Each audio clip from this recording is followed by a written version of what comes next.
Avez-vous déjà eu l'impression que votre formation est très dense et que les apprenants risquent de saturer par un trop-plein d'informations? Même si vous ne l'avez jamais vécu, je parie que vous souhaitez l'éviter. Et votre apprenante Mia également. Alors, je vais partager avec vous quelques méthodes de neuropédagogie pour structurer votre contenu et le rendre le plus digeste possible pour le cerveau de vos apprenants.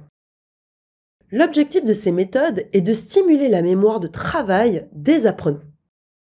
La mémoire de travail permet de traiter et de manipuler des informations pour réaliser n'importe quel type d'activité. Elle est mise en œuvre dans toutes les situations d'apprentissage. Par exemple, Mia sollicite sa mémoire de travail lorsqu'elle travaille avec les différents ingrédients de sa sauce béchamel et qu'elle utilise différents ustensiles à chaque étape. Même si la mémoire de travail et la mémoire à long terme sont différentes, la mémoire de travail est essentielle pour mémoriser profondément. Plus elle est stimulée, plus les traces créées en mémoire à long terme sont fortes et profondes. Mais attention, la mémoire de travail a ses limites. Par exemple, au-delà d'un certain seuil, elle a du mal à retenir et à manipuler des informations. Or, si elle est inondée, les traces créées en mémoire seront superficielles.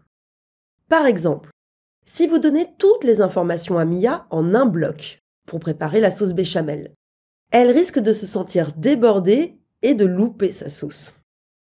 Alors, l'objectif est de stimuler la mémoire de travail, mais surtout d'éviter de la saturer.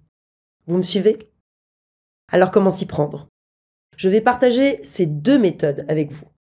La première méthode s'appelle la règle d'or du chiffre 4.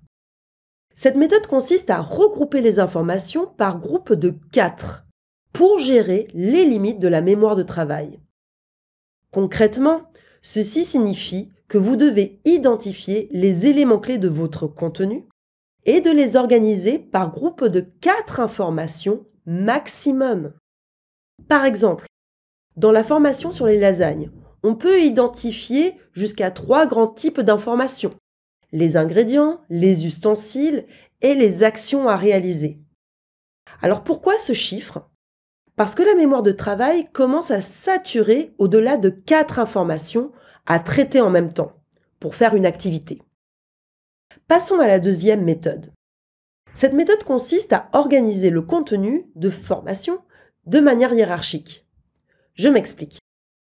Imaginez que vous construisez un arbre avec un tronc et des branches qui représentent tout votre contenu pédagogique.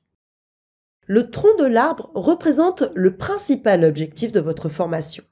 C'est l'information la plus abstraite. Par exemple, pour vous, dans ce cours, l'objectif principal est d'apprendre à créer des formations mémorables et impactantes. Puis, il y a les plus grosses branches. Ces branches représentent les sous-objectifs de votre formation. C'est un niveau d'information qui est déjà un peu plus concret. Par exemple, dans ce cours, les 3 sous-objectifs correspondent aux 3 parties du cours. Dans cette partie, plus précisément, le sous-objectif est d'apprendre à structurer le contenu de vos formations pour la rendre mémorable. C'est déjà un peu plus concret. Maintenant, chaque grosse branche de votre arbre se ramifie.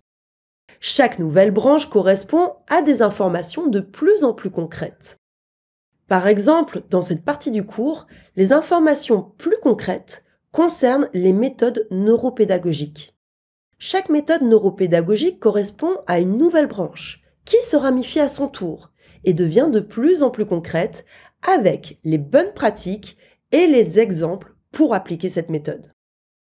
En organisant votre contenu de cette manière, vous aidez les apprenants à se construire des représentations mentales et donc à utiliser de manière optimale leur mémoire de travail. Voilà, vous savez maintenant comment stimuler la mémoire de travail de vos apprenants dans vos formations. Rendez-vous dans le texte juste en dessous pour apprendre comment utiliser concrètement les bonnes pratiques et comment les appliquer pour structurer le contenu de vos formations. Alors à tout de suite!